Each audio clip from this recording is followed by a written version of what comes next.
তো আমার প্রথম থেকেই এই ইমাজিনারি নাম্বার বিষয়ে খুব কিউরিওসিটি ছিল। এটা আমার খুব ভাবাতো। তার কারণ হচ্ছে আমি যখন প্রথম ক্লাস 10 এ কোয়াড্রেটিক ইকুয়েশন বিষয়ে জানলাম এবং সেখানে এক্স এর ভ্যালু সলভ করতে শিখলাম, সেখানে বুঝলাম যে এক্স এর ভ্যালু কখনো কখনো বাস্তব সংখ্যা নাও হতে পারে এবং এমন সংখ্যা আছে যেগুলোর বর্গ ঋণাত্মক হতে পারে। সবচেয়ে বেশি আমার ইন্টারেস্টিং লাগতো যে কোনো একটা নাম্বার তাকে স্কোয়ার করছি তো একটা নেগেটিভ নাম্বার চলে আসছে।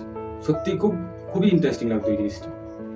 আরও এটা খুব ইন্টারেস্টিং লাগে, সেটা হচ্ছে যে একটা রিয়েল নাম্বার মানে বাস্তব সংখ্যা এবং তার পাওয়ার একটা ইমেজিনারি নাম্বার বসালে সেইটা যে ভ্যালু সেটা একটা রিয়েল নাম্বার হতে পারে। হ্যাঁ, ঠিকই শুনেছো, সেটা হচ্ছে most famous identity, Euler's identity, e⁻i equal to -1।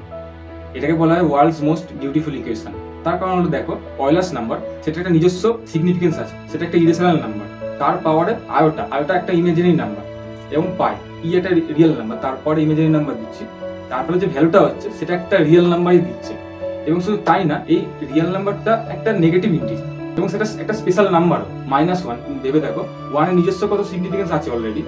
এই যে চারটে নাম্বার বললাম, i, পাই আর -1, এই চারটে নাম্বারে কিন্তু নিজস্ব সিগনিফিকেন্স আছে। কি করে আসলো সেটা জানার জন্য তোমরা ইন্টারনেটে সার্চ করতে পারো। তোমরা হয়তো অনেকেই সিরিজের বিষয়ে জানো। বেসিক্যালি এটা হচ্ছে e⁻i⁻ equal to cos θ plus i sin θ বলে একটা ইকুয়েশন হয়। cos θ sin θ বা e⁻x এর যে সিরিজ এক্সপেনশন আছে সেখান দিয়ে এটা আসে।